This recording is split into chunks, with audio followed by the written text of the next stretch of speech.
Oke, Assalamualaikum warahmatullahi wabarakatuh. Waalaikumsalam warahmatullahi wabarakatuh. Gimana kabar semuanya? Sehat? Alhamdulillah sehat. Sehat, Sehat, alhamdulillah. Pak. Ya, syukurlah. Yang mengaktifkan video itu pasti mau menunjukkan bahwa sehat-sehat, Pak. Lihat makin Pak, saya lagi tersenyum. Ali Pak ada di publikasi atau di mana tuh? Masih ke Khalifah. Oh, di sekolah. Saya lihat lemarinya seperti mirip lemarinya publikasi. Ya, rupanya Khalifah sudah tidak mau dipublikasi. So, ya hari ini kita melanjutkan kembali problematika pembelajaran matematika kita. Lalu tentang geometri. Ya, mudah-mudahan apa yang didiskusikan dan apa yang dijadikan titik simpul menginspirasi Anda semua pada ide untuk mengembangkan lebih lanjut, khususnya dalam bentuk ide skripsi, ide tesis untuk dibuat tesis ya. Bukan hanya penyaji, yang lain juga pada sisi yang berbeda itu bisa mengambil hikmah di balik itu. Oh ya, ada tadi ide tuh menarik itu, saya mau begini. Kebetulan di daerah saya begini. Ya, saya coba mau membelajarkan geometri berbasis etnomatematik budaya Sinjai. Ya, Sinjai ya. Soalnya di Sinjai banyak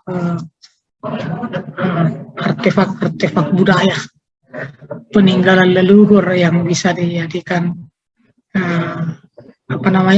sumber atau objek pembelajaran matematika, geometri yang lalu tuh. Mudah-mudahan segala problematika pembelajaran geometri yang telah dikemukakan oleh kelompok pekan lalu itu menjadi latar belakang pemikiran dibuatnya ide yang Anda itu. Ya, banyak. Satu ide 1000 karya bisa dibuat. Yang penting mau jadi untuk belajar kewawasan, berdiskusi sama teman, diskusi sama senior, bahkan berdiskusi juga dengan junior, enggak apa-apa. Ya toh, nggak boleh sungkan, nggak boleh malu. Ya, kalau tahu malu kita sama dosennya, ya sama junior tahu, teman-teman. Ya, diskusi lah. Ya, misalnya Khalifah tiba-tiba ingin buat tesis tentang literasi numerasi karena itu dosen yang mendampinginya dulu di publikasi sedang menyusun bahan ajar literasi, ya kan itu kan bisa diambil. Makanya jangan jauh-jauh dari dosen. Kalau menjauh itu biasa pikiran ya terbatas. Ya, tapi kan Khalifah tidak mau dipublikasi ya. Jadi ya, tinggal Yustriana boleh. Tidak, Pak. Tidak ya. Oke, kami kasih kesempatan. Enggak ya, maksud saya semua juga boleh begitu.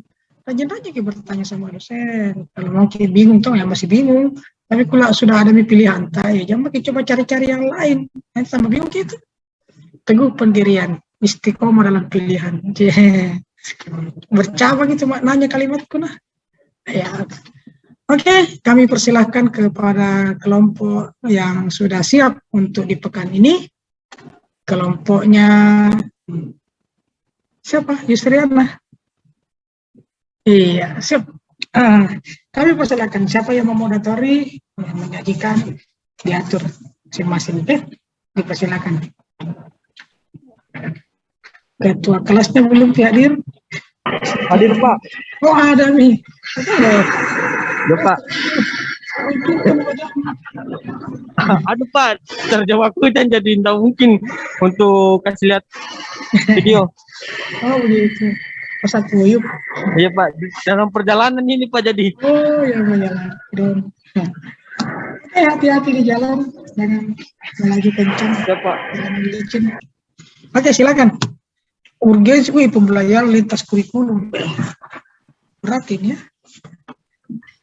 Mungkinkah? Oke.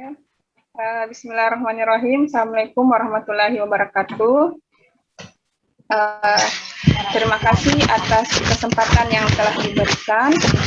Kami dari kelompok 3 akan membahas materi mengenai urgensi pembelajaran lintas kurikulum. Nah, untuk nama kelompoknya ada Sunan Arifin Maulana, saya sendiri Yusrina Tamrin, dan yang ketiga Alim Al-Fadri Amir. Oke. Nah, untuk urgensi pembelajaran lintas kurikulum di sini, kami memfokuskan pembahasan kami ke pendekatan pembelajaran STEM, di mana kami memilih materi ini karena relate dengan perkembangan zaman di era teknologi saat ini.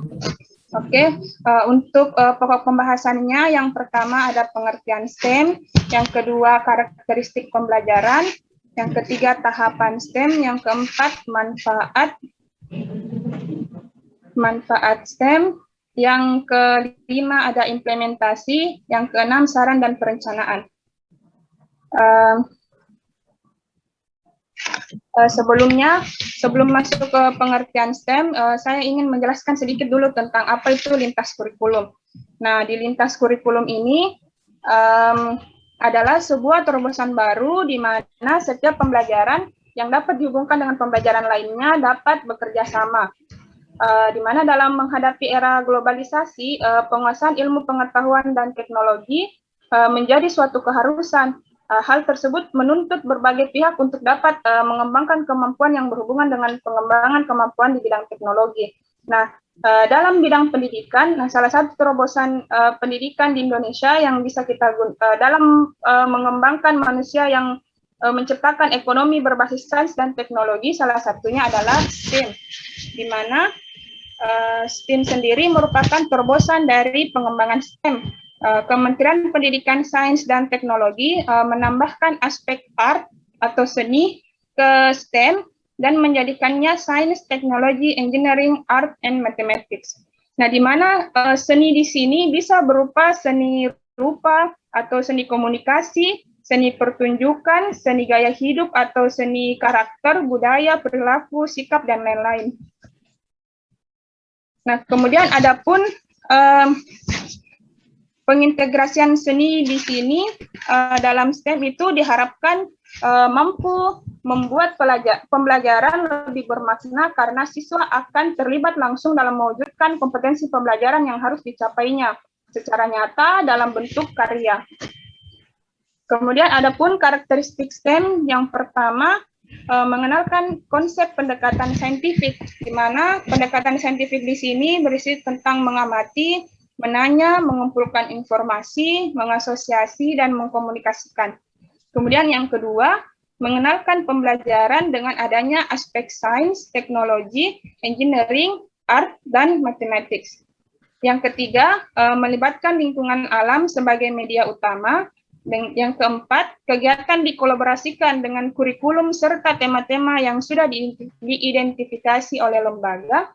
Dan yang kelima adalah pendekatan ini dilaksanakan dengan kegiatan memanfaatkan bahan yang ada di lingkungan sekitar. Nah, bentuk kegiatan pembelajaran, isi dan media penyampaiannya ini dikaitkan dengan lingkungan alam, lingkungan sosial, ataupun lingkungan budaya. Kemudian adapun tahapan pembelajaran STEM, di mana tahapan pembelajaran STEM di sini terintegrasi di dalam pembelajaran berbasis proyek. Diterapkan dengan mengacu pada tahapan-tahapan pembelajaran berbasis proyek.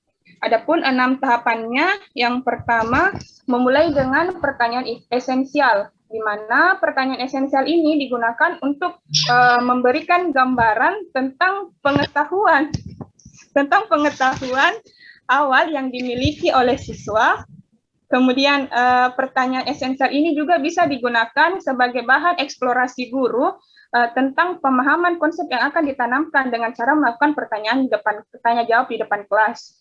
Kemudian yang kedua ada membuat rencana proyek, di mana pada proses ini siswa melakukan perencanaan proyek dengan mencari berbagai informasi tentang bagaimana cara untuk menyelesaikan proyek tersebut. Kemudian mereka mendiskusikannya dan mendiskusikan proyek tersebut secara berkelompok tentang rancangan-rancangan apa yang akan mereka kerjakan. Nah, dalam proses diskusi ini, siswa otomatis akan mengajukan pertanyaan. Nah, dalam proses mengajukan pertanyaan itu, disitulah terdapat ilmu sainsnya. Kemudian nanti siswa mendefinisikan masalah-masalahnya. Nah, di situ terdapat ilmu tekniknya. Kemudian siswa mencari informasi mengenai bagaimana cara penyelesaian dan kendala-kendala yang dihadapi dalam penyelesaian proyek tersebut. Nah, dalam mencari informasi tentu dengan menggunakan teknologi internet misalnya, kemudian serta waktu maksimal yang diperlukan dalam penyelesaian proyek dan desain proyek yang akan dikerjakan oleh siswa. Kalau dalam pembuatan desainnya berarti kita menggunakan ilmu seninya. Kemudian yang ketiga, menyusun jadwal. Nah, dalam menyusun jadwal penyelesaian proyek ini, siswa diarahkan untuk membuat timeline jadwal agar mudah direncanakan. Jadi siswa harus mampu menyelesaikan proyek tersebut dalam waktu yang telah mereka sepakati bersama. Kemudian yang keempat, memonitoring siswa dan kemajuan proyek. Nah, di sini selama siswa bekerja sama untuk menyelesaikan proyek, guru bertugas untuk memonitoring dan mengecek apakah kesesuaian waktu saat menyelesaikan proyek tersebut. Nah, di sini juga monitoring ini dilakukan untuk mengecek sejauh mana siswa dapat menyelesaikan proyek yang telah ditetapkan sesuai dengan timeline yang telah dibuat sebelumnya. Kemudian ada pun yang kelima, menguji dan menilai hasil. Tahapan ini dilakukan dengan cara guru menguji dan mengevaluasi produk yang telah dihasilkan oleh siswa. Di sini juga bisa siswa saling menguji antar kelompok dengan kelompok. Nah, kemudian pengujian ini bisa bertujuan untuk mengetahui seberapa berhasil proyek yang telah dijalankan oleh siswa. Kemudian yang terakhir, mengevaluasi pengalaman. Tahapan evaluasi pengalaman dilakukan oleh siswa dengan mengungkapkan perasaan dan pengalaman serta siswa selama proses pembelajaran berbasis proyek ini. Nah, guru dan siswa kemudian melakukan refleksi bersama terhadap aktivitas yang telah mereka lakukan. Nah, dalam proses refleksi ini, hal-hal yang mereka refleksikan adalah apa kendala-kendala yang mereka alami, serta bagaimana siswa tersebut dapat mencari solusi dari kendala-kendala ini.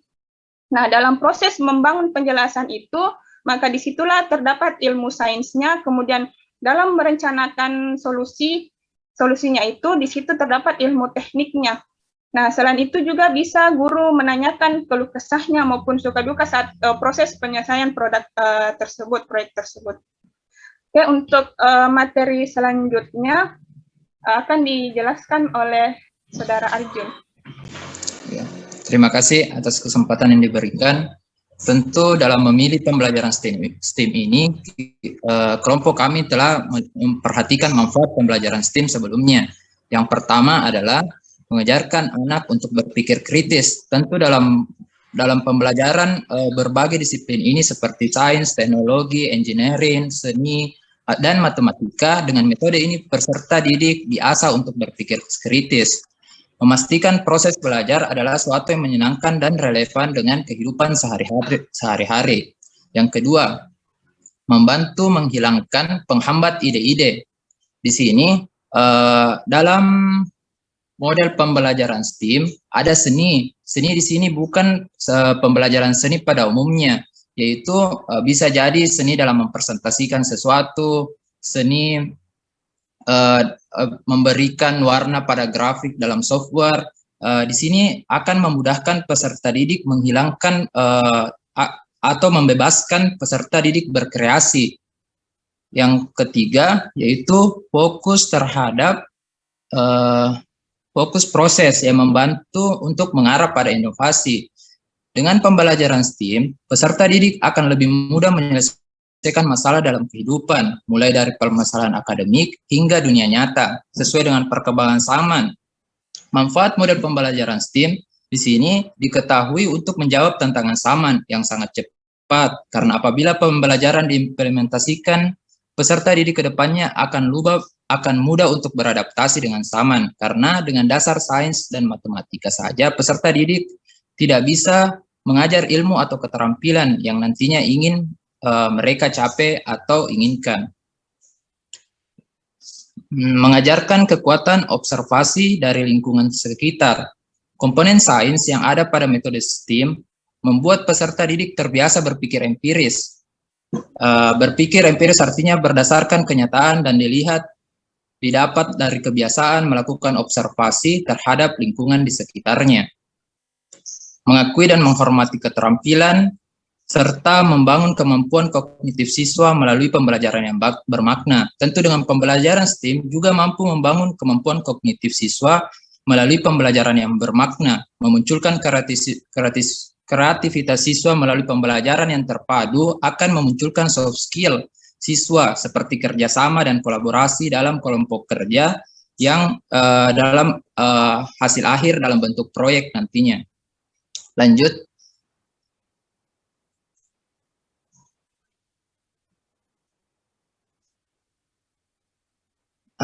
Meskipun pendekatan STEAM ini semakin populer, pendekatan ini juga memiliki beberapa kendala dalam yang menghalangi praktik pendekatan STEAM, antara lain persiapan mengajar yang buruk dan kurang ketersediaan guru STEAM yang berkualitas.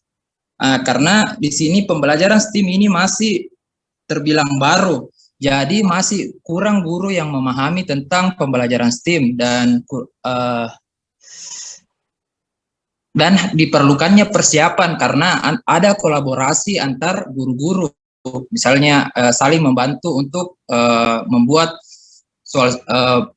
proyeknya. Yang kedua, kurang investasi dalam pengembangan guru profesional. Di sini kurangnya investasi dalam pengembangan profesional guru akan memiliki basis pengetahuan yang kuat, telah dikaitkan dengan kinerja siswa yang buruk. Oleh karena itu, monitoring kerja guru baru oleh guru yang sudah berpengalaman sangat dibutuhkan. Kurangnya koneksi dengan individu pembelajar lain. Untuk meningkatkan kinerja siswa dalam program STEAM, mereka secara individu harus terhubung dengan berbagai cara dan meningkatkan pembelajaran di bidang STEAM. Siswa dapat memecahkan masalah otentik, bekerja dengan orang lain, dan membangun solusi nyata. Kurangnya pemberian pengalaman langsung bagi siswa. Cara lain dalam pendidikan STEAM yang sukses adalah memberikan pengalaman langsung kepada siswa untuk dikerjakan, untuk bekerja di industri atau kegiatan praktikum yang dibutuhkan di masa depan. Kurangnya kolaborasi penelitian di bidang STEAM, persiapan bahan ajar yang kurang, karena mungkin masih kurang referensinya, penyampaian konten metode penilaian yang kurang, buruknya kondisi fasilitas laboratorium dan media pembelajaran. Nah, ini adalah kendala paling penting dalam STEAM, yaitu buruknya kondisi fasilitas laboratorium dan media pembelajaran. Karena di sini selain pemahaman guru tentang STEAM, yang sangat penting adalah bagaimana fasilitas laboratoriumnya yang mendukung pembelajaran STEAM tersebut. Lanjut. Implementasi STEAM dalam pembelajaran matematika. Misalnya yang pertama itu pembelajaran matematika bangun ruang. Di sini dapat dilakukan dengan menggunakan teknologi software matematika dengan teknik pembuatan bangun ruang yang lebih menarik dan lebih mudah dalam mendesain bangun ruang. Peserta didik juga dapat menambahkan seninya, yaitu dengan memberikan warna pada grafiknya untuk membedakan atau menandai bangun ruang tersebut. Kedua, pembelajaran materi peluang. Di sini siswa dapat menghasilkan media pembelajaran, membuat alat peraga dengan mendesain langsung, misalnya untuk membuat dadu. Sehingga dalam pembuatan dadu tersebut siswa tahu berapa sisi dari sebuah dadu tersebut, sehingga mengetahui ada 6 peluang ketika melempar satu buah dadu. Yang ketiga, pembelajaran matematika aritmatika sosial.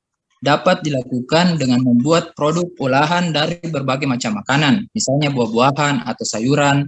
Peserta didik dibuat untuk membuat poster, e-poster, atau video pendek pada website untuk menawarkan hasil olahan mereka. Jadi ada di sini bidang teknologinya. Yang terakhir adalah pembelajaran matematika trigonometri, materi trigonometri. Dapat dilakukan dengan memberikan sebuah proyek. Peserta disuruh untuk menghitung sudut evaluasi dari sebuah bangunan. Peserta didik secara berkelompok akan mengamati, mengukur, dan menganalisis dengan teknik yang berbeda. Sehingga pada bidang teknologi, siswa dapat menggunakan internet untuk data-datanya dalam menyelesaikan proyek tersebut. Mungkin sekian, saya kembalikan kepada moderator.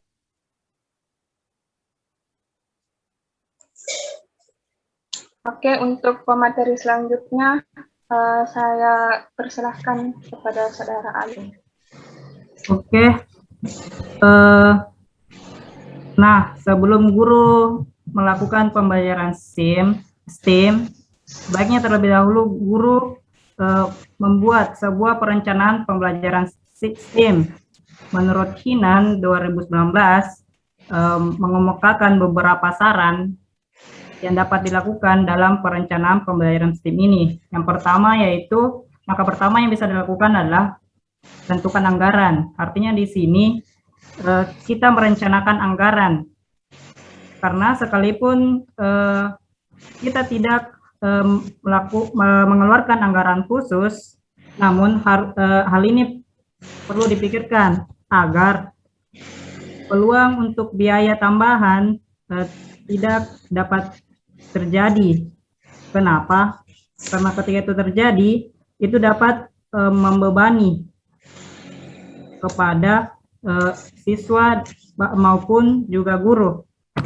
Yang kedua yaitu tentukan tempat atau ruang belajarnya. Artinya di sini proses pembelajaran STEM ini dapat dilakukan baik di ruang kelas, di ruang yang lebih luas seperti aula, maupun di luar ruang kelas. Artinya di sini bisa dilakukan di luar ruangan. Yang ketiga yaitu identifikasi sumber daya yang ada dan yang perlu diperoleh. Sumber daya ini dapat mencakup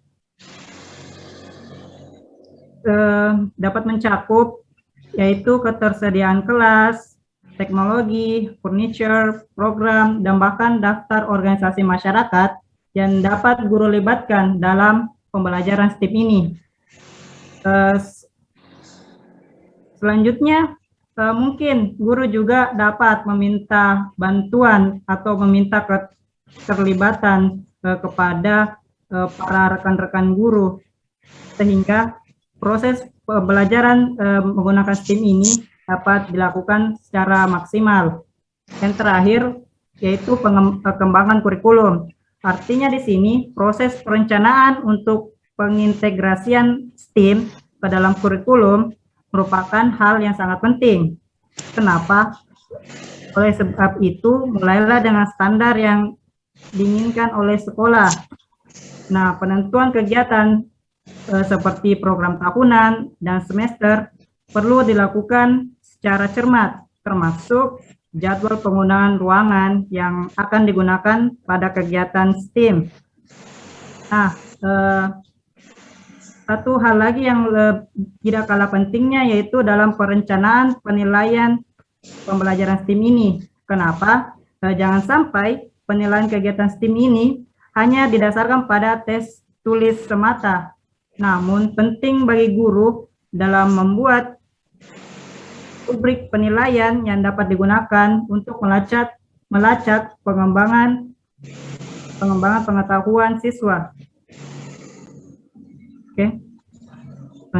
Untuk selanjutnya, guru memasuki tahap di mana pelaksanaan pembelajaran STEM ini, dan menurut Hinan lagi 2019 ada beberapa saran yang dapat bisa guru terapkan. Yang pertama, minta bantuan lebih awal dan lebih sering. Artinya di sini guru itu tidak ragu untuk meminta bantuan kepada pihak-pihak lain seperti guru, teman-teman guru yang berada di sekolah yang sama maupun guru yang berada di sekolah yang berbeda. Dan juga guru tidak lupa pula meminta bantuan kepada pimpinan-pimpinan sekolah seperti kepala sekolah, bahkan wakil kepala sekolah. Yang kedua yaitu bersikap fleksibel terutama pada saat awal program. Nah, meskipun sudah direncanakan dengan baik, namun tidak dapat dipungkiri bahwa proses kegiatan STEM ini dapat menemui kendala-kendala di luar yang tidak kita prediksi sebelumnya. Jadi yang guru harus lakukan di sini yaitu tetaplah berpikiran positif dan segera melakukan refleksi untuk perbaikan. Nah, refleksi di sini guru juga dapat melakukannya bersama dengan siswa agar guru tersebut dapat menerima feedback langsung kepada siswa agar proses dalam pembelajaran STEM ini dapat berjalan dengan sebagaimana yang direncanakan. Yang ketiga yaitu tetap berpikiran terbuka. Artinya di sini guru memberikan kesempatan kepada siswa untuk bertanggung jawab atas pembelajaran mereka dan bagaimana siswa juga itu dapat mengekspresikan dirinya di sini sehingga siswa dapat ekspresikan ide atau proses mereka sendiri. Yang terakhir yaitu biarkan siswa yang memimpin. Artinya di sini guru hanya bertugas dalam membantu memotivasi ketekunan, mengatur pemikiran mereka, mengembangkan ide-ide, memperluas keterampilan mereka, melatih mereka bekerja dalam tim, dan memberi mereka tantangan dan masalah untuk dipecahkan. Akhirnya, biarkan siswalah yang memimpin pembelajaran mereka sendiri. Jadilah pelatih dan pemberi dukungan yang mereka butuhkan untuk berhasil memecahkan tantangan. Artinya di sini, guru hanya digunakan sebagai alat pantau untuk memantau perkembangan proses pembelajaran yang dilakukan oleh siswa. Next. Oke, mungkin itu yang sempat saya sampaikan. Saya kembalikan kepada moderator. Oke, itu tadi pemaparan materi dari kelompok kami. Kami buka sesi tanya jawab.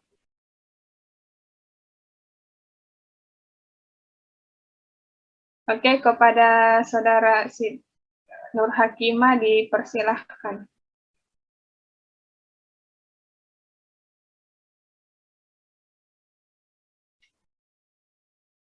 Nur Hakimah, tadi aktifkan mic-nya.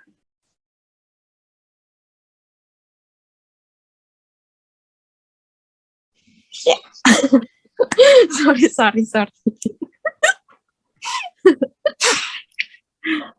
Baik, terima kasih. Mati lagi mic-nya, Kima.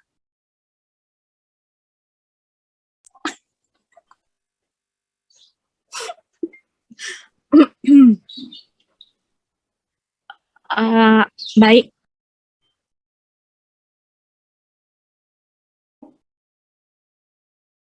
Ya, saudara Kima, untuk ketiga kalinya mati lagi mic tak. Nggak tahu kenapa bisa mati terus. Padahal saya tidak pencet. Maaf. Baik, saya akan terima kasih atas kesempatan yang diberikan kepada saya. Saya ingin bertanya tentang di lapangan, pengalaman di lapangan ketika satu sekolah misalnya telah menerapkan K13, namun terkadang sebagian dari siswa tidak mampu mengikuti kemauan kurikulum yang diterapkan diterapkan, yaitu kurikulum K13. Nah, dengan adanya pendekatan STEAM ini memberikan solusi ke pendidik atau guru-guru untuk membantu siswa dalam mengembangkan cara berpikir siswa. Namun, jika masalahnya misalnya anak-anak yang cepat proses perkembangan pola pikirnya, terus dibantu lagi dengan adanya pendekatan STEAM, mungkin anak tersebut akan lebih cepat, mungkin akan sangat cepat lagi proses pengembangan cara berpikirnya. Nah, pertanyaannya, bagaimana dengan anak yang memang lambat cara berpikirnya walaupun dengan adanya pendekatan STEAM seperti itu? Bagaimana solusi dari kelompok 5 dalam mengatasi masalah seperti ini? Tetapi kita di sini masih menggunakan pendekatan STEAM ini seperti itu. Terima kasih.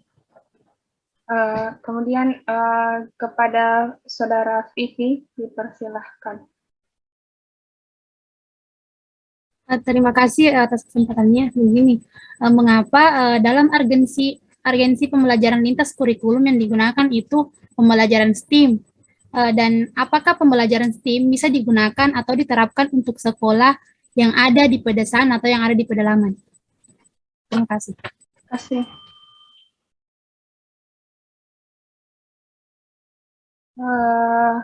Isrania, kepada Saudara Isrania dipersilahkan. Terima kasih atas kesempatan yang diberikan. Pertanyaan saya, salah satu masalah dalam pembelajaran lintas kurikulum adalah adanya tuntutan kepada guru untuk berwawasan luas, memiliki kreativitas tinggi, keterampilan metodologis yang handal, rasa percaya diri yang tinggi, dan berani mengemas dan mengembangkan materi. Secara akademik, guru dituntut untuk terus menggali informasi ilmu pengetahuan yang berkaitan dengan materi yang akan diajarkan dan banyak membaca buku agar penguasaan bahan ajar tidak terfokus. Sebagai seorang pendidik, bagaimana pendapatmu tentang hal tersebut jika dibandingkan dengan pembelajaran biasa? Dan apakah menurut Anda sebagai seorang pendidik, pembelajaran lintas kurikulum ini efektif untuk diterapkan? Bisa diulangi kain bagian bawahnya. Pertanyaan,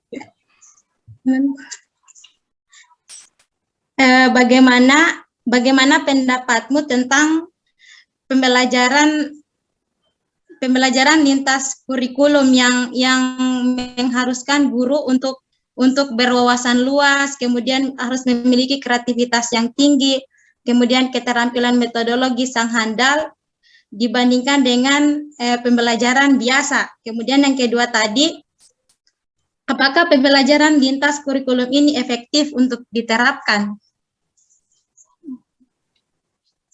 Oke. Mungkin saya tutup dulu, saya tanya jawab. Saya jawab. Kami ingin menjawab dulu pertanyaan yang 3 ini, sebentar lagi dibuka. Mungkin dari teman kelompok saya ada yang mau menjawab pertanyaan.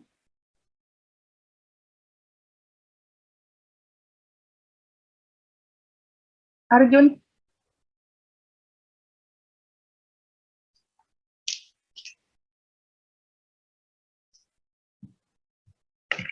Atau Alin.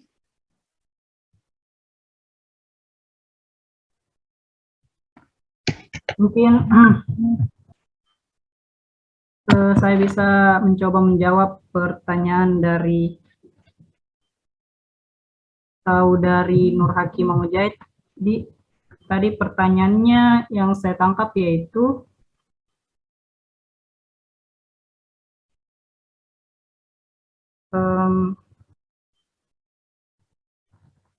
masalah tadi dengan anak yang lambat cara berpikirnya, walaupun dengan bantuan STEAM, pertanyaannya itu adakah solusi untuk menyelesaikan permasalahan ini?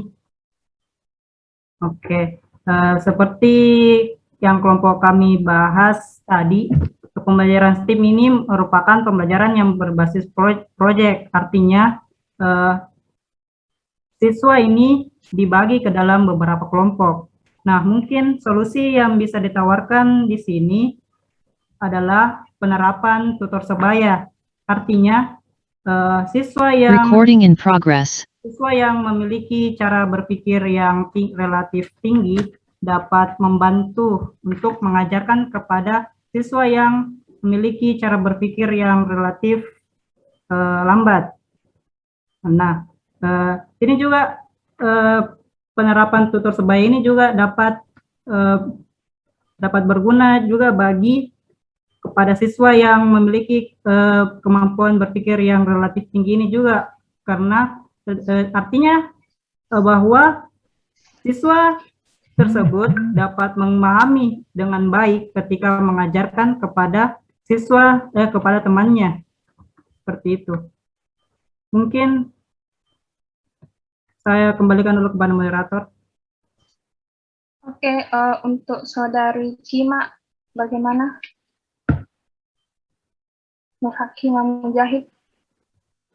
Iya, cukup dipahami. Oke, terima kasih. Kemudian untuk soal yang ke dari Saudara Vivi, soal pertanyaannya itu kenapa dalam agensi pembelajaran lintas kurikulum itu kami menggunakan STEAM, terus apakah pembelajaran STEAM ini bisa digunakan di pedesaan atau pedalaman? Oke, menurut dari kelompok kami, saya coba jawab, untuk kenapa dalam agensi pembelajaran lintas kurikulum itu kami pilih STEAM, karena kami merasa bahwa STEAM ini lebih cocok digunakan atau relate digunakan di perkembangan zaman di era teknologi saat ini. Apalagi saat ini itu guru dituntut untuk bisa memanfaatkan kemajuan teknologi dalam pemberian layanan pendidikan kepada peserta didik. Kemudian untuk apakah bisa digunakan di pedesaan atau pedalaman? Saya rasa bisa, tapi itu kembali lagi tergantung pada kesiapan guru dan fasilitas sekolahnya. Adapun kalau memang ternyata fasilitas sekolahnya memang kurang mendukung dalam hal teknologi, mungkin isi pembelajarannya atau model pembelajarannya bisa dikaitkan dengan lingkungan sekitar, lingkungan alam, sosial, atau budayanya. Seperti itu. Kepada Saudara Vivi, bagaimana? Ya, Kak, terima kasih jawabannya. Nah, untuk pertanyaan selanjutnya.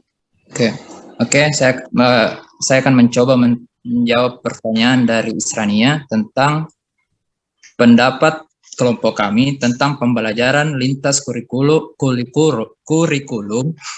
yang menuntut guru berwawasan luas dan berteknologi. Mungkin yang itu tentu menurut kelompok kami di era globalisasi, hampir sama tadi, di era globalisasi dan teknologi seperti saat ini sudah diwajibkan memang guru untuk diberi tuntutan atau beban yang lebih berat ke guru karena kemajuan dari ilmu pengetahuan dan teknologi di era seperti ini, sehingga sistem pendidikan tidak terkecuali di sistem pendidikan, sehingga ilmu pengetahuan dan teknologi menjadi suatu keharusan. Hal tersebut menuntut berbagai pihak untuk mengembangkan kemampuan yang berhubungan dengan pengembangan kemampuan di bidang teknologi.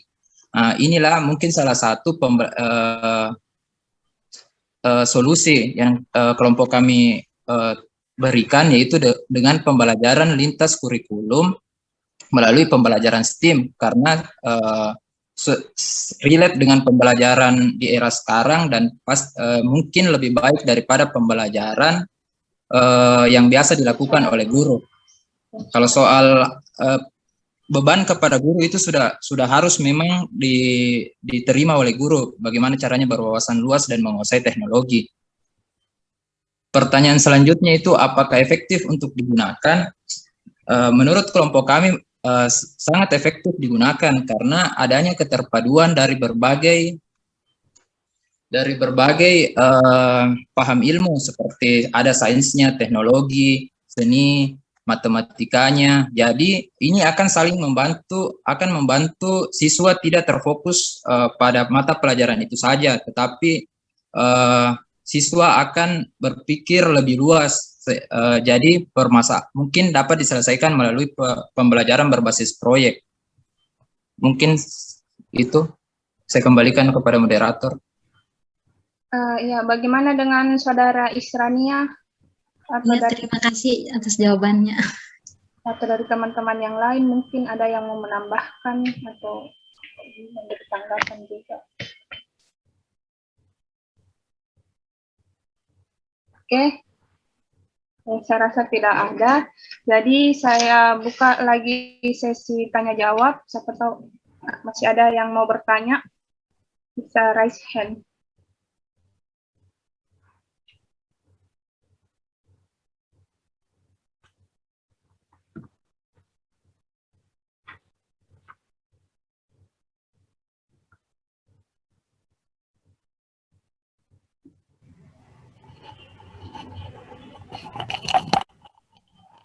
Saya, Kak.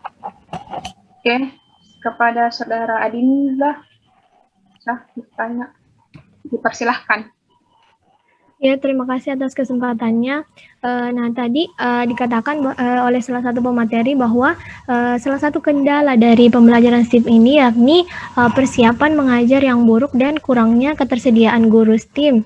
Nah, ketersediaan guru STEAM yang berkualitas. Nah, bagaimana cara atau solusi yang terbaik agar seorang pendidik itu dapat memiliki pengetahuan yang mendalam tentang STEAM ini? Terima kasih. Bisa diulang? Bagaimana cara atau solusi yang terbaik agar seorang pendidik dapat memiliki pengetahuan yang mendalam tentang STEAM, pembelajaran STEAM ini? Gitu, Pak. Oke, terima kasih. Kepada Saudara Shirley.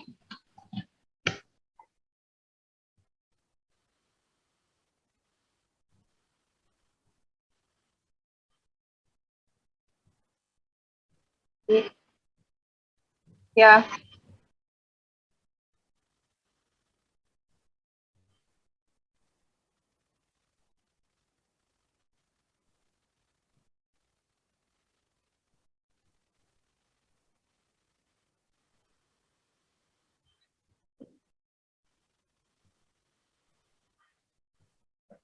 Oke, terima kasih.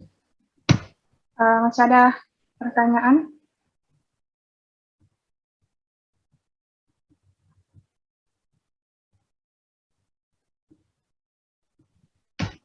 Ada pertanyaan?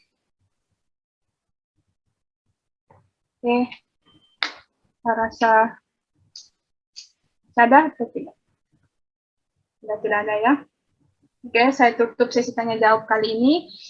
Saya akan mencoba menjawab pertanyaan dari Shirley sesuai dengan pengalaman pribadi. Katanya tadi apakah ada permasalahan yang ditemukan selama proses pembelajaran lintas kurikulum. Terus adakah sekolah yang diketahui di sekitarku yang menggunakan pembelajaran STEAM dan apakah terbukti untuk meningkatkan hasil belajar siswa? Kalau berdasarkan pengalaman sendiri, jujur saja untuk pembelajaran lintas kurikulum ini, apalagi STEAM ini, jujur saya baru tahu selama mata kuliah ini, pembelajaran ini. Jadi selama pembelajaran saya tidak pernah melakukan pembelajaran STEAM. Terus apakah dirasa efektif atau adakah terbukti untuk meningkatkan hasil belajar? Saya rasa ini kalau dari jurnal-jurnal yang pernah saya baca atau jurnal yang saya baca untuk makalah saya ini, yang presentasi ini, di situ dikatakan bahwa pembelajaran STEAM terbukti dapat meningkatkan hasil belajar siswa. Kemudian adakah sekolah yang saya tahu menerapkan STEAM? Kalau penerapan STEAM sendiri saya belum pernah dapat, belum tahu. Tapi kalau pembelajaran terpadu, mungkin di SD sudah diterapkan. pembelajaran terpadu di sekolah dasar yang menggunakan tema-tema itu kan bukunya, jadi kayaknya, dan saya rasa kalau di SD pasti sudah, bukan pasti, mudah-mudahan sudah ini ya, sudah terbukti dapat meningkatkan hasil belajar. Mungkin itu dari saya kepada saudara Shirley.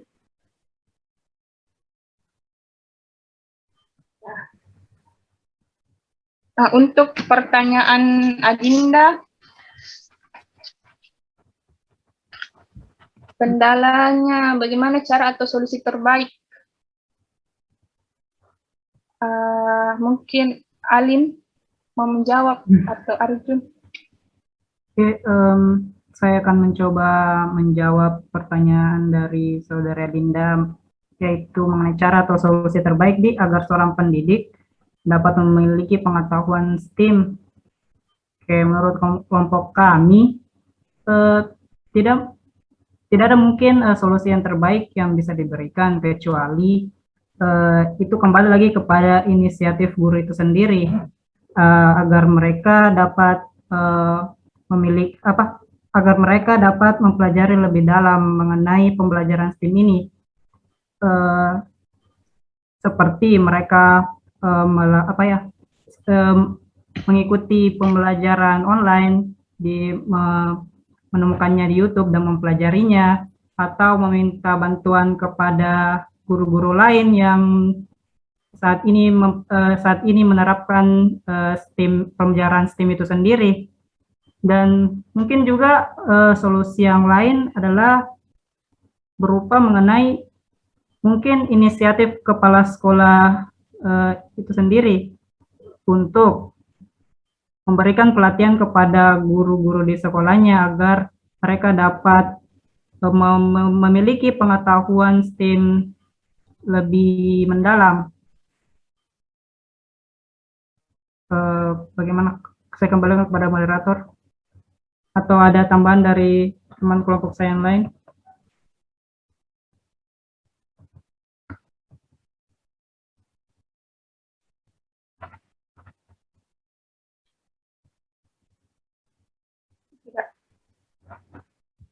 Oke, untuk Saudara Adinda, bagaimana? Pak, terima kasih Kak atas jawabannya. Ya. Oke, terima kasih atas pertanyaan-pertanyaan yang diberikan. Apakah masih ada lagi yang mau bertanya atau tidak? Oke. Saya rasa sudah tidak ada. Mungkin cukup ya. Jadi untuk materi kali ini tentang urgensi pembelajaran lintas kurikulum sampai di sini, kurang lebihnya mohon dimaafkan. Assalamualaikum warahmatullahi wabarakatuh. Saya kembalikan ke Pak Asya. Waalaikumsalam warahmatullahi wabarakatuh. Jawab dong, nyalain juga tuh. Ya oke. Salamnya Yusrihan. Pada diam lagi, dosa itu. Ya, baik, luar biasa ya. Sudah mencoba mengantar pelajaran STEAM. Satu topik yang dispesifikasi atas tema pembelajaran lintas kurikulum. Ya, toh? Tapi perlu barangkali penjelasan dulu, mungkin tidak ada yang bertanya. Di mana letak tinjauannya bahwa pembelajaran STEAM itu adalah pembelajaran yang bersifat lintas kurikulum? Ya, dijawab dulu deh. Supaya teman-temannya ragu, oh iya lintas kurikulum tuh STEAM. Coba gimana Sriana, Halim Al-Qadri, siapa lagi tadi itu? Arjun, Pak. Ya, Arjun. Iya. Kalau menurut saya, kenapa STEAM masuk dalam lintas kurikulum? Karena sesuai dengan definisi dari lintas kurikulum itu sendiri bahwa di mana pembelajaran itu saling terhubung dengan pembelajaran yang lain dan dapat bekerja sama, sedangkan STEAM itu kan ada sainsnya, ada tekniknya, ada teknologi, terus ada art seninya, terus ada matematikanya juga. Nah, di situ kan dia saling berkolaborasi. Kemudian dalam pembentukan KD-nya juga itu pasti dalam pembentukan LKPD-nya misalnya atau proyeknya pasti dibutuhkan kolaborasi antara guru, misalnya guru seni, kemudian dikaitkan nanti juga dengan matematikanya, dengan tekniknya, sama seperti itu mungkin. Oke, bisa. Nanti dijelas lagi tuh sama temannya sifat sifat terpadunya itu seperti apa gitu ya. Apakah misalnya hari ini guru matematika di situ habis mengajar matematika mengajar lagi IPA, mengajar juga teknik, mengajar juga teknologi, mengajar juga seni, ya. Atau bagaimana tuh? Coba lebih spesifik. STEAM, sifat terpadunya. Boleh ngambil analog. Ayo. Gimana? Anu lagi Arjun. Misalnya pada pembelajaran yang menggunakan materi peluang, Pak. Ya, misalnya boleh. Peluang kan di situ seninya adalah membuat alat media pembelajaran. Seninya di situ, terus matematikanya adalah konsep matematika itu sendiri dalam bentuk peluang, berapa peluang kejadian misalnya, terus bentuk sainsnya juga sudah termasuk mungkin di situ, teknologinya mungkin dapat dipadukan, misalnya buat software atau dipadukan dengan pembuatan software dan sebagainya, Pak.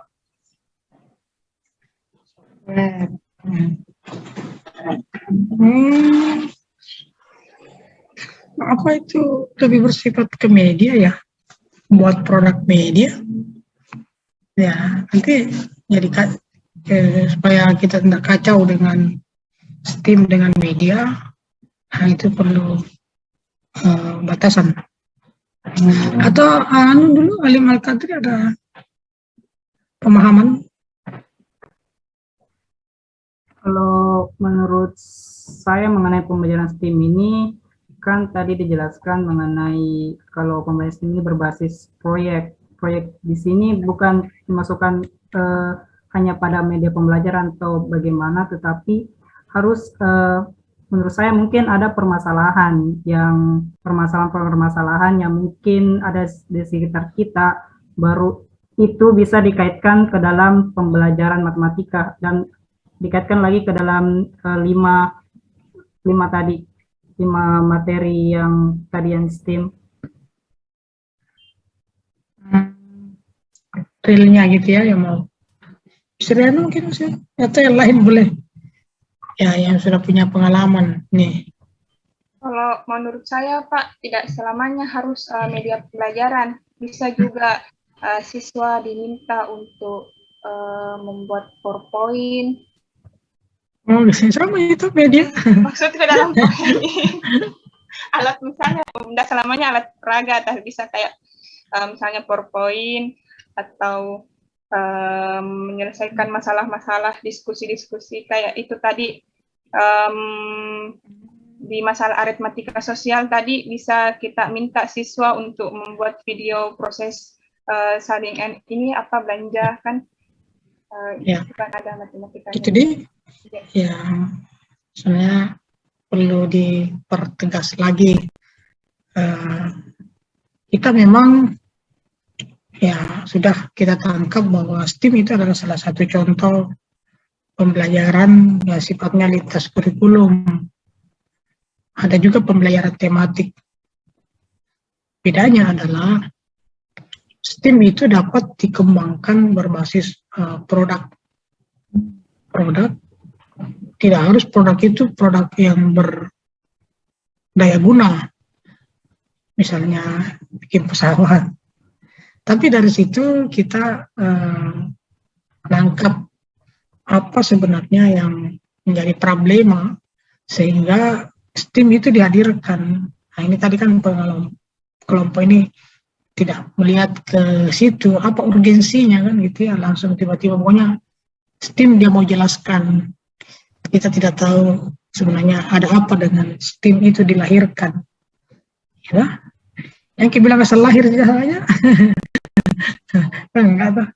Ya, misalnya Arjun lahir memang karena diimpi-impikan oleh orang tuanya, gitu ya.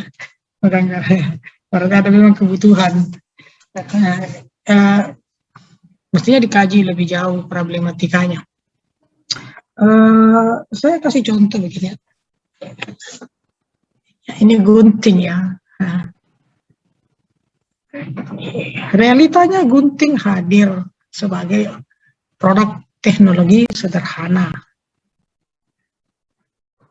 Sama-sama semuanya menyadari bahwa fungsi kerja gunting itu melibatkan seluruh aspek bidang keilmuan dalam proses pembuatannya dan desainnya toh. Ya, ada IPA-nya. Oh jelas ada IPA-nya gitu ya. Ya, ini gunting tentu sudah memikirkan aspek fisikanya ini titik tumpu. Ini namanya lengan kuasa. Ini lengan beban toh. Waktu belajar ke SMP juga itu ya. Ya. Nah, sehingga pertimbangan sains itulah sehingga butuhkan. Nah, tentu aspek teknologinya adalah ya bagaimana gunting ini bisa berfungsi dengan baik. Ya, itu tidak sekedar dipasang ini, dan tentu ada aspek engineeringnya. Engineering itu tekniknya toh. Ya. Ya, orang menciptakan pertama kali gunting itu kan pasti melibatkan seluruh bidang itu. Matematikanya juga ada. Matematikanya kan ya dasar pemikirannya memang melandasi itu tentang matematikanya. Jangan cuma lihat objek luarnya. Bilang ada sudut, enggak begitu ya, ada sudut, oh sudut ini ya. Sudut antara ketika gunting dibuka, iya sih memang, tapi dari sisi aspek fungsionalnya itu matematikanya jalan. Misalnya perbandingan antara kualitas guntingan dengan apa namanya ketajaman gitu ya. Ini itu bisa berbicara konsep fungsi bisa gitu ya. Jadi seberapa tajam kita harus buat gunting ini agar bisa bekerja dengan baik. Dan itu perhitungannya pasti matematis. Itu jadi bukan sekedar oh ada sudut Pak. Kalau ada sudut kan bisa hanya untuk objek belajar tuh. Tapi memproduksi ini kan berarti memproduksi untuk memang supaya sama-sama kita tahu bahwa seluruh bidang ilmu itu pasti saling terkoneksi satu sama lain untuk satu produk teknologi. Isunya memang begitu. Nah sekarang anak-anak tidak menyadari itu, ya toh? Dipikirnya pokoknya yang paling jago sekarang adalah teknik mesin. Ya, padahal peranan matematikanya juga ada. Itu gambaran output dari kurikulum yang kita punya. Buktinya memang adalah, nah ini masalahnya gitu ya. Buktinya adalah dalam kurikulum kompetensi dasar, walaupun memang kerucutnya adalah SKL gitu ya, baru kompetensi inti, baru KD-KD dijabarkan antar mata pelajaran, tapi itu tidak dirasakan oleh siswa bahwa KD-nya matematika dengan KD-nya biologi, KD-nya IPA, KD-nya fisika itu sinkron dalam satu seperti membicarakan untuk membangun sebuah gunting gitu ya tadi. Ya, masing-masing jalan. Matematika jalanlah himpunan, peluang, ya materi yang berkaitan, KD yang berkaitan dengan peluang katakanlah biologi nanti di kelas 3. Kalau peluang di SMA kelas 1, nah itu kan artinya peserta didik diharapkan setelah keluar dari sistem pendidikan baru dia kumpul satu-satu ilmunya, gitu ya. Oh dulu belajar ke peluang, sekarang mau saya pakai untuk bekerja dalam teknik otomotif. Mengapa tidak misalnya pada saat pembelajaran siswa itu sudah bisa diarahkan ke situ, ya sudah bisa begitu. Sekarang saja kan kalau kita baca di berbagai referensi, banyak sekolah di Swedia, di Denmark, memang dia adalah sekolah STEAM. Tidak ada itu bilang jam ini pindah pelajarannya, pokoknya kurikulum dibangun atas itu. Ya, maka yang dibuat oleh siswa adalah bekerja. Jadi setiap hari ini belajar konsep segitiga, nanti fisikanya juga yang berkaitan dengan itu, gitu. Setelah itu barulah mereka dibuat berproduksi yang menerapkan konsep-konsep yang telah dipelajarinya. Nah, itu. Tadi berkembang tidak ada guru yang siap. Ya, memang itulah kondisi kita. Kalau kita mau menerapkan STEAM secara murni, maka memang harus ada perubahan kebijakan sistem pendidikan. Kalau kita contoh ya di dunia-dunia ini luar yang menerapkan memang STEAM, namanya dia malah ada perguruan tinggi itu STEAM gitu ya. Ya maksudnya itu bahwa kalau dia teknik, sebenarnya teknik itu lah STEAM gitu ya, tapi dia harus belajar tentang IPA. Itulah sebabnya mereka di teknik itu belajar juga matematika itu ya, minimal metode numerik, karena dibutuhkan terutama di teknik informatika. Nah, salah satu contoh sifat pembelajaran lintas pelajaran itu adalah tematik. Cuma di tematik itu memang satu tema, katakanlah di SD gitu ya, adalah temanya kebersihan tubuh kelas 3 gitu ya. Ada bacaan gitu ya, Ani Ledo Siti rajin mandi sore tapi tidak mandi pagi. Nah begitu ya. Nah, bacanya begitu tentang kebersihan gitu ya.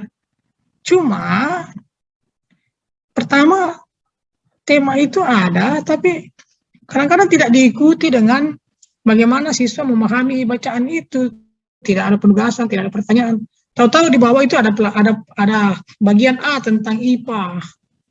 Ya, tumbuhan monokotil dan dikotil. Tidak ada kaitannya dengan tema di atas. Mestinya itu ada gitu ya.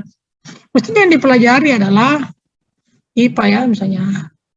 Dengan mandi rutin, kebersihan tubuh akan terjaga. Tubuh yang bersih ditandai dengan tidak adanya bakteri di dalam tubuh. Macam-macam bakteri adalah hagam gitu ya. Hanya contoh.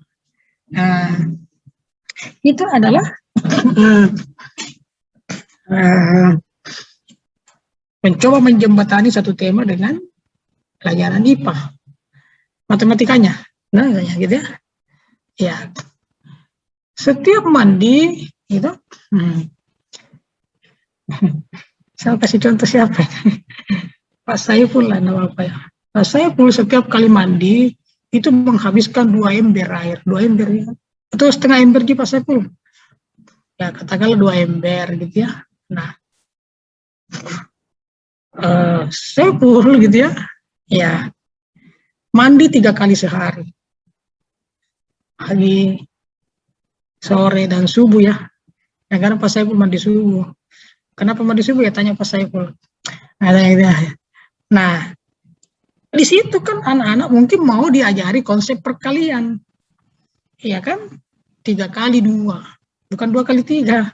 Karena 3 kali mandi, setiap mandi pakai 2 ember. Berapa pertanyaannya mungkin pertanyaan stimulusnya adalah berapa ember yang dihabiskan Saiful ketika dia mandi setiap hari. Ya, dia bilang, oh 2. Boleh enggak apa-apa, 2 ember. Sore 2 ember, subuh 2 ember gitu ya. Guru menjembatani nanti. Oh, itu sama dengan ya 3 kali 2. Nah, gitu ya, mungkin memang KD-nya adalah KD tentang perkalian. Nah ini gitu. Susah Pak sekarang kan guru, ya itu tadi jawaban dari tidak tersedia guru yang bisa ke situ. Ya itu kan karena gurunya yang tidak mau sedikit lebih ini. Nah, terus bagaimana kondisi saat ini yang harus dilakukan agar itu ya kalau kita bawa apakah mau tematik ataukah mau STEAM, tapi lebih pas itu untuk sekarang di semua satuan pendidikan SD, SMP, SMA itu adalah ke literasi numerasi tadi. Ini satu bacaan literasi gitu. Nanti lintas kurikulum juga itu literasi numerasi ya. Pokoknya bisa ditanyakan. Nah, kalau dia literasi numerasinya yang sifatnya konseptual saja begitu, tanpa produk, itu juga bisa STEAM, dikatakan STEAM ya. Yang penting anak-anak dalam pembelajaran STEAM itu tahu mengidentifikasi yang mana yang harus dia jelaskan sesuai dengan arahan guru. Arahan guru dalam pembelajaran STEAM harus membuat pertanyaan-pertanyaan yang sifatnya itu agar pengetahuan atau kreativitas wawasan siswa keluar. Dengan cara tentu tidak usah ditanya, di mana unsur matematikanya, di mana unsur IPA-nya, enggak. Tanyakanlah begitu ya. Nah, tanyakanlah.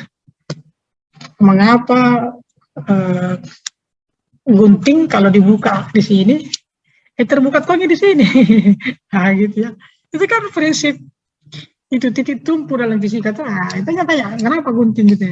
Itu contoh ini ya. Ya, bagaimana caranya agar gunting ini tampak cantik? Berarti kan artsnya tuh seninya. Ya, kau bisa juga menumbuhkan kreativitas. Coba gambarkan desain gunting menurut kamu yang indah. Nah, SMP bisa tuh.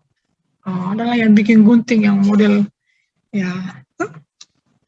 Itulah sebabnya mengapa di Cina itu banyak sekali barang-barang yang aneh-aneh gitu ya. Karena STEAM itu lahir dari STEAM, sekolah STEAM itu. Sampai-sampai di sana itu jeleknya, sekolah-sekolah STEAM itu bisa menduplikasi barang-barang. Sampai HP Samsung itu kasihan itu, menderita itu, karena banyak produk Samsung yang palsu itu dari Cina itu ya. Anda pernah beli gelas, tapi gelas itu ada di bawahnya itu baling-baling gitu ya. Itu kan produk STEAM itu. Artinya dia mulai memikirkan daripada kita capek-capek mengaduk kopi, pada mengaduk itu kan supaya kita itu berlatih tangan kita lemas supaya tidak stroke. Tapi dia pikir nih kepraktisannya. Dia bikin kayak baling-baling itu di dasarnya gelas. Supaya berputar gitu kopi sama gula, tidak capek makin mengaduk. Bilang manjanya mau sekarang. Itu ide kreativitas dari STEAM. Anda memikirkan itu, gitu ya. Kalau Anda lihat barang-barang aneh itu, baru ada tulisan Cina, itu produk Cina itu ya. Iya, sampai-sampai membuat barang-barang duplikasi. Iya. Sekarang itu berita tadi pagi saya baca, Cina sekarang lagi membuat motor duplikasi dari itu, motor New-Max-nya Honda itu ya, Yamaha. Iya, mirip sekali. Jadi kalau Anda beli HP Samsung baru murah, hati-hati. Merek Cina itu ya, sama persis. Saya pernah beli itu juga, tertipu dia ternyata akhirnya jelek. Nah ini contoh problem. Nah anak-anak itu harus dibiasakan untuk berada pada situasi berpikir dalam belajar seperti itu. Nah, mungkinkah? Nah, mungkin. Jadi alternatifnya STEAM ada dua, bisa berbasis produk, bisa berbasis problem solving. Kalau berbasis produk, kalau saya ajarkan dia S1, itu saya arahkan dia ke PJBL. Kalau berbasis pemecahan masalah, maka PBL saja, problem based learning, memecahkan masalah gitu ya. Kasih contoh. Kalau PJBL berarti ada produk-produk itu bukan media sebenarnya, bukan media. Kalau media kan ada mata kuliah media pembelajaran. Enggak, dia memang produk agar siswa tahu tentang itu tadi, misalnya katakanlah membuat begini, oh bisa ke Pak? Enggak harus, tapi dia bisa berada pada paradigma berpikir atas keterlibatan semua bidang ilmu di dalam satu produk itu. Ya, kemarin saya kasih pelatihan STEAM di MGMP Bantaeng. Itu cuma guru kasih model membuat menara koran tuh ya. Nah, agar kreativitas anak-anak tumbuh, maka STEAM itu bersifat ada unsur challenge-nya, tantangan. Menara koran bisa jadi dibuat, tetapi kita cari yang pemenangnya. Tantangannya itu adalah menara yang bisa berdiri kokoh, tidak jatuh-jatuh, tapi yang paling tinggi. Nah, maka konsep teknik keluar semua itu. Oh, saya kasih begini. Oh, saya mau bikin menara kayak menara itu, menara Sutet itu ya. Oh, ada yang bikin kayak menara Eiffel. Ada juga yang bikin satu tiang saja tinggi memang ya. Tapi disenggol sedikit jatuh. Nah gitu ya. Nah, jadi kalau ada yang challenge-nya, maka pasti kreativitas itu keluar Tommy fisikanya, keluar Tommy IPA-nya, keluar Tommy matematikanya. Oh, kasih begini dasarnya segitiga, pasti kuat ke kuda-kudanya, ya kan? Tanpa itu tereksplor sendiri. Ibaratnya kalau dunia real, dunia nyata kan, kalau kita lelang suatu proyek, nah itu kan begitu. Siapa yang bisa membangun saya menara kokoh, kuat, tahan lama, tidak tumbang, ya dengan biaya sekian Anda boleh ambil. Nah, maka masing-masing keluarkan desainnya kan gitu. Nah, kalau tidak punya dasar sains, teknologi, matematika, ya Anda bisa. Nah gitu lah dunia realnya. Nah itulah yang kita mau tumbuhkan sejak awal, supaya ada percepatan kemajuan iptek di kehidupan atau di masyarakat itu. Bahkan mulai anak-anak yang keluaran sekolah itu sudah bisa itu berproduksi gitu ya. Nah, jadi kalau STEAM berbasis project, bisa orientasinya PJBL, maka boleh kita memakai pendekatan STEAM, EDP namanya, EDP Engineering Development Process. Ya, karena memang bekerja, tapi kalau tidak STEAM biasa, yang tadi tahu misalnya begini, Anda hari ini mengajar tentang fungsi kuadrat, Anda mau menyampaikan masalah tentang itu pembuatan kandang ayam. Saya pernah contohkan gitu ya, kandang ayam. Ya tak? Kandang ayam, menyebut kandang ayam sudah terkait biologi itu tuh. Artinya kita bisa itu. Bahkan bisa kita tanyakan itu supaya matematika itu tidak tabu dengan keterbukaan, dengan koneksi dengan yang lain. Ya, bisa kita tanyakan saja di dalam pembelajaran matematika di guru yang matematika. Bagaimana caranya kandang ini dibuat seindah mungkin, berarti seni. Bagaimana caranya ini agar kandang-kandangnya, agar ayam ini bisa terkandang dengan baik. Ya, apa fungsi kandang? Ya, IPA. Nah, sekarang jika Aprisal memiliki bahan kawat sepanjang 500 meter untuk membuat kandang di mana yang berbentuk persegi panjang, gitu ya, di mana salah satu sisi kandang berbatasan dengan tembok rumahnya. Nah, gitu ya. Tanyanya berapakah misalnya luas kandang maksimumnya dapat dibuat oleh ya Aprisal atau misalnya gitu. Nah, itu matematikanya itu tuh. Fungsi kuadrat boleh masuk di dalamnya. Nah, artinya anak-anak dibawa ke dalam situasi yang mengaitkan matematika itu juga ke masalah konteks. Supaya tidak tabu, nanti dikira matematika itu ekstrim, matematika itu sendiri. Kan Anda rasakan tuh, sekarang ungkapan anak-anak itu adalah matematika itu apa sih gitu ya? Kok enggak ada dijual di Indomaret gitu ya? Iya, cari FX di Indomaret nggak ada. Itu karena tidak menyadari gitu loh. Padahal dia masuk melangkahkan kaki di Indomaret itu sudah FX itu. Berapa uang di dompet membawa? 5.000. Kok bisa keluar bawa satu es krim? Itu FX itu. Artinya domainnya X, 5.000. Nanti keluarnya F5.000 sama dengan satu es krim. Iya kan, jadi kan begitu. Apa fungsinya terserah, gitu. Yang penting hakikatnya itu. Nah, ya, ini yang tidak disadari, matematika diletakkan pada posisi itu. Nah, sehingga STEAM itu bisa menjembatani itu. Memang tadi ada pertanyaan, apakah bisa meningkatkan hasil belajar? Ini bergantung. Ya, nah, kadang-kadang hasil belajar kalau acuannya IPK, indikator pencapaian kompetensi, memang agak kerja keras. Apalagi kalau STEAM yang berbasis produk.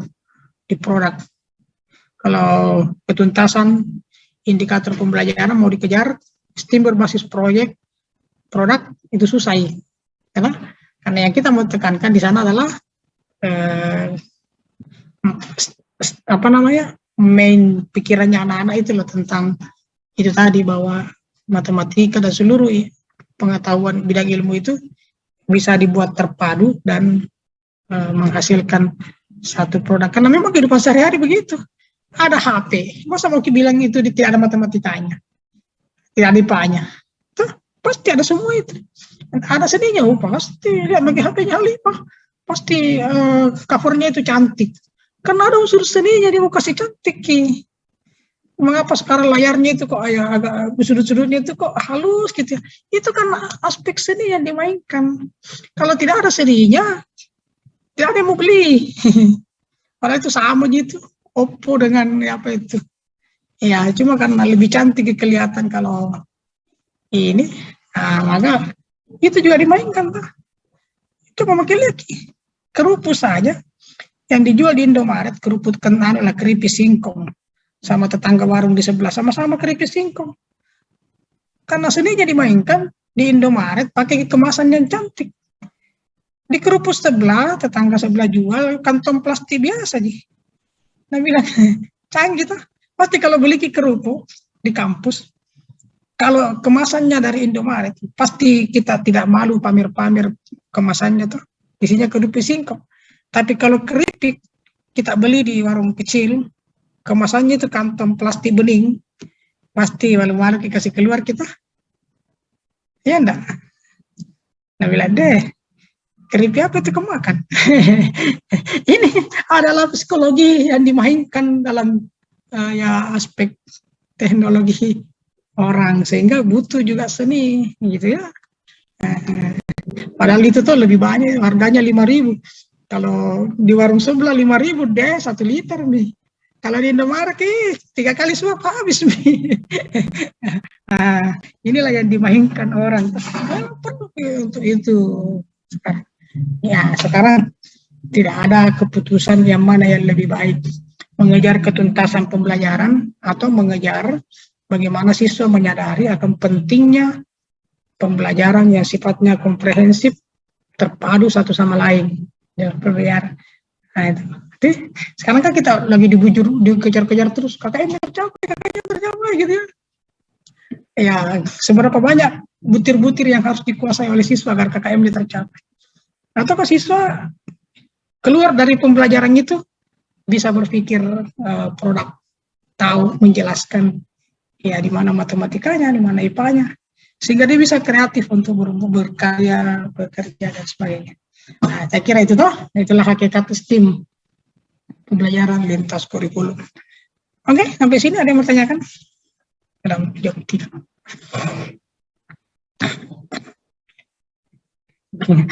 Khalifah tuh ada tamunya itu, ketawa-ketawa terus kayak orang di depannya.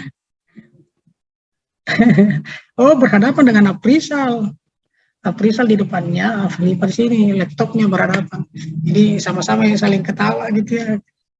Ya, artinya itu artinya saya juga senang, berarti dia juga tidak mengantuk kalau kuliah sama saya, bisa ketawa-ketawa. Walaupun mungkin yang lain yang diketahui, enggak ya.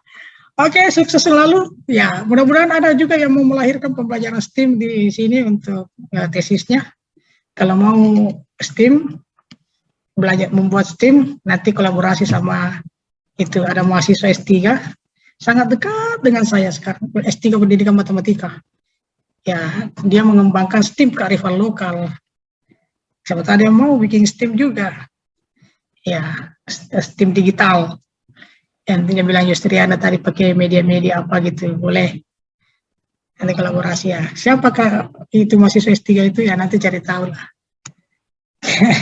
Ya manggut-manggut ya lupa. Berarti mau tahu. Oh, enggak tahu. Iya. Ya nanti kalau dia seminar proposal hadir lah. Ya tah. Ya, S3 kan biasanya diundang mahasiswa S2 untuk hadir di seminar proposal. Oke, saudara-saudara sekalian saya kira cukup. Kalau ada yang mau ditanyakan. 25 sama seperti biasa. Iwan Setiawan hadir semua ya. Setiawan Madia. Iya, Pak. Hadir, Pak. Alhamdulillah. Ya, hadir semua. Ya. Makasih, sukses untuk selalu semuanya. Ya, terus melahirkan pensilnya, pulpennya, nulis lagi, oh ada lagi ide nih, yang mana lagi judul ini. Ya, bisa gitu. Ya, Bapak harus berpikir begitu, bikin judul. Kalau tidak jadi judul, minimal bikin tulisan ini. Apa yang Anda paparkan hari ini juga sebenarnya sudah bisa jadi makalah ini. Untuk dipresentasikan lah. Bikinlah seminar, webinar. Sekarang kalau bikin webinar itu, misalnya kelas ini bikin webinar, bagus. Webinar kan itu semua makalah-makalahmu yang diproblematika kan. Ya tuh. Bagus itu. Kenapa tidak tuh? Apalagi kalau ada sertifikat. Ditantangani Prof. Hamzah. Kelas apa ini? Kelas B ya? Kelas B bikin webinar. Orang bikin webinar sekarang itu loh sama dengan seperti ke warung sebelah melangkahkan kaki pergi beli kerupuk. Ya. Tidak seperti dulu harus sewa gedung lah, jemput pemateri lah. Apa kalau ini kan bikin begitu webinar sendiri. Kita mau pemateri semua. Webinar berseri. Ya, oke. Mudah-mudahan menginspirasi. Terima kasih. Ya, saya akhiri. Assalamualaikum warahmatullahi wabarakatuh. Waalaikumsalam warahmatullahi wabarakatuh. Waalaikumsalam warahmatullahi wabarakatuh. Recording stopped.